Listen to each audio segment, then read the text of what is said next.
सूत जी महाराज कहते हैं, चाहे कोई पुण्यात्मा हो, चाहे कोई पापात्मा हो, चाहे कोई प्रेतात्मा हो, सबका कल्याण करने वाली भागवत है। तो महात्माओं ने पूछा कि किसी प्रेतात्मा का आज तक कल्याण भागवत से हुआ?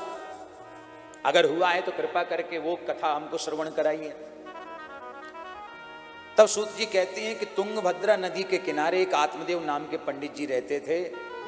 बड़े धर्मनिष्ठ ब्राह्मण थे, कर्मनिष्ठ ब्राह्मण थे। वो इतने विद्वान थे कि भागवत में उनके लिए लिखा है, द्वितीय एव भास्कर, दूसरे सूर्य के समान ज्ञानवान, प्रकाशवान थे, तेजवान थे। पर भैया ये तो बड़े अच्छे विद्वान ब्राह्मण, पर धर्मपत्नी ठीक नहीं मिली।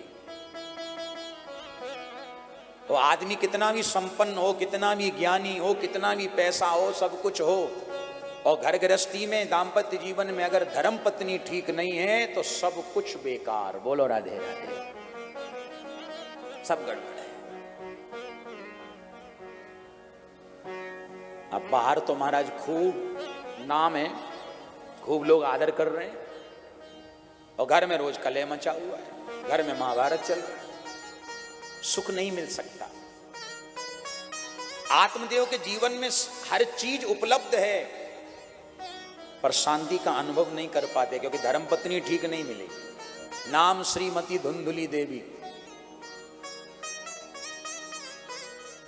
श्रीमती। देखो तुंगभद्रा, जो नदी का वर्णन आया, तो तुंगभद्रा ये मनुष्य शरीर ही तुंगभद्रा है। तुंगभद्रा का मतलब होता है, तुंग माने ऊंचा और भद्र माने कल्याण।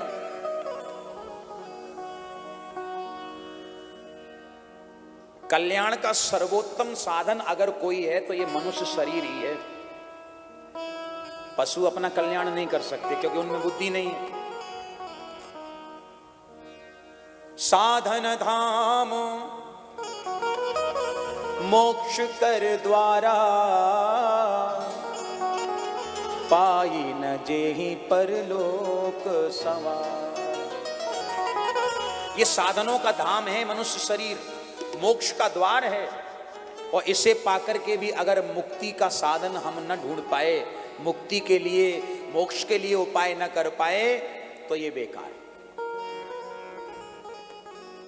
एक संत कहते थे कि ये शरीर एक स्मार्टफोन है, पर इसे चलाना हर किसी को नहीं आता। जैसे आजकल स्मार्टफोन चलते हैं, हर कोई तो नहीं चला पाता। जैसे पुराने जो बुजुर्ग हैं, उन्हें अगर दे दो तो वो कई बार देखते हैं कि अब इसमें समझ ही नहीं आ रहा, करें क्या, कहां से आवाज बढ़ेगी, कहां से इसको क्या करना है, क्या क्या समझ में नहीं आता। स्मार्टफोन। लेकिन एक बात कहें, स्मार्टफोन में सारी व्यवस्थाएं हैं।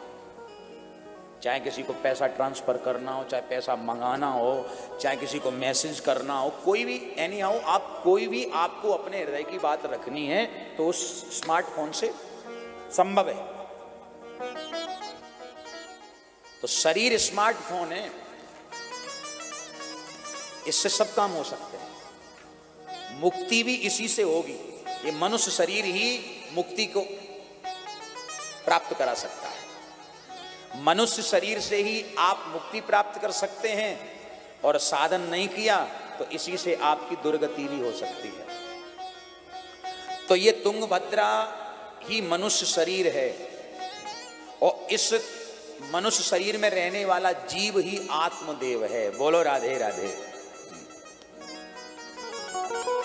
और ये मति ही धुंधुली है, श्रीमती। अब ध्यान से सुनते जाना, बड़ा अच्छा विषय है। ये मति ही धुंधुली है।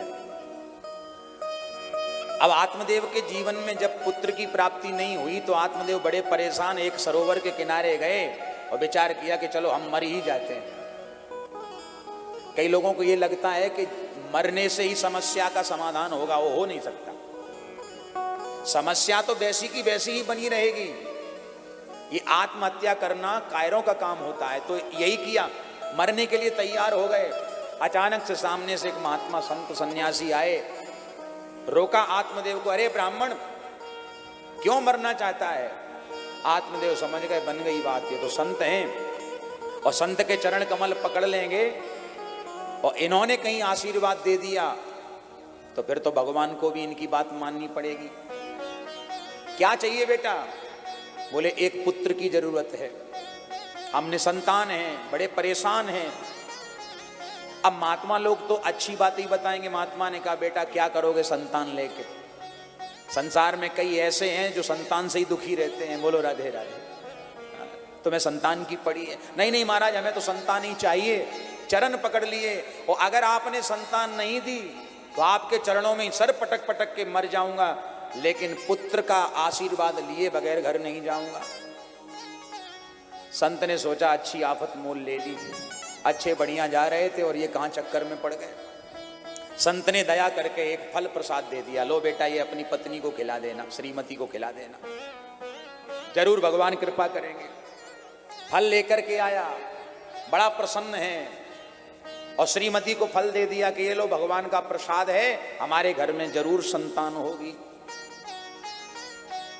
पर ध्यान रखना, ये मती तो मती है। मती कहती है सर कितना भी हिलाते रहो, पर करूंगी तो मैं ही अपने मन का। बोलो राधे राधे। कथा में बैठ के सिर तो खूब हिलता है, वाह वाह वाह, पर मती ऐसी है श्रीमती, जैसे ही निकले तो वो कहती यहां खूब सिर हिला लो, बाहर हम ही देखेंगे, तुम्हें आओ तो सही घर में, फिर तो हम ही देखते हैं। जैसे ही फल दिया आत्मदेव चले गए बाहर। अब फल हाथ में ले तो लिया, लेकिन फल को खा नहीं रही। फल को खाती क्यों नहीं? एवं कुतर्क योगे न, खा इसलिए नहीं रही क्योंकि ये कुतर्क कर रही है। इसके मन में कुतर्क आ गया कि फल भक्षेण गर्वस्या गर्भेणोदर वृद्धितः स्वल्प भक्षम ततो शक्ति ग्रह कार्यम कथम भवे।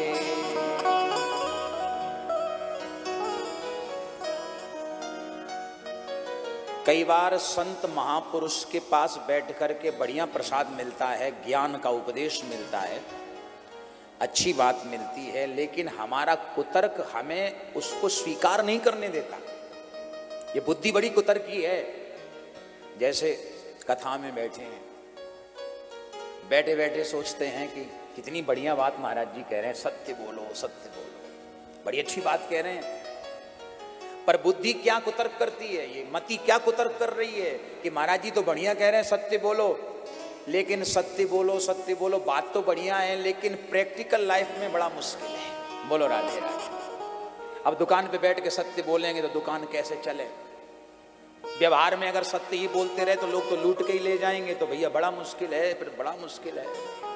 तो ये मति, ये बुद्धि इतना कुतर्क करती है कि महाराज हमें उस सत्य को ग्रहण करने के लिए रोक देती है। उस फल को हम ग्रहण नहीं करते हैं।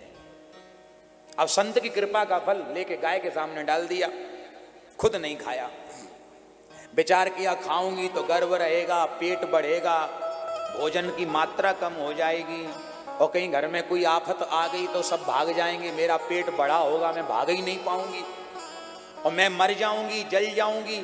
इसलिए एक काम करती हूं कि फल कोई नहीं खाऊंगी। तो फल लेके गैया को डाल दिया, और गैया मैया ने वह फल को खा लियो महाराज। और गौ माता के गर्भ से बड़ा सुंदर एक बछड़ा, बड़ा सुंदर बछड़े के रूप में है, तो नर रूप पर कान बछड़े जैसे हैं, साक्षात गोकर्ण के रूप में ही भगवत भक्त की प्राप्ति हुई। बोलो राधे राधे। अब विचार करिए, धुंधुली के जब पुत्र हो कहां से, जब फल ही नहीं खाया, तो धुंधुली ने अपनी बहन से अब उसका बच्चा खरीद लिया, मोल ले लिया। आत्मदेव ने देखा तो बड़े प्रसन्न हुए कि गाय ने भी एक पुत्र को जन्म दिया, पत्नी के भी एक पुत्र, बड़े प्रसन्न, जय जयकार होने लगी, खूब बधाइयां बजने लगी, आनंद होने लगा। देखो, जब ये हमारी बुद्धि धुंधली हो जाती है, हर बात में संशय ढूंढती है, हर बात में कुतर्क करने लगती है, तो ज्ञान रूपी फल को हम ग्रहण नहीं करते हैं, और जब फल को ग्रहण नहीं करते हैं तो उसका परिणाम ये होता है कि घर में धुंधकारी पैदा होता है। बोलो राधे राधे। धुंधकारी पुत्र जो लाई है उसका नाम रख दिया धुंधकारी। और संत प्रसाद को ग्रहण किया होता तो गोकर्ण होते। गो माने इंद्रियां, कर्ण माने कान। जो अपने कानों के द्वारा भगवान की कथा सुन के इंद्रियों तक उतार ले वही गोकर्ण है। बोलिए गोकर्ण जी महाराज की जय हो।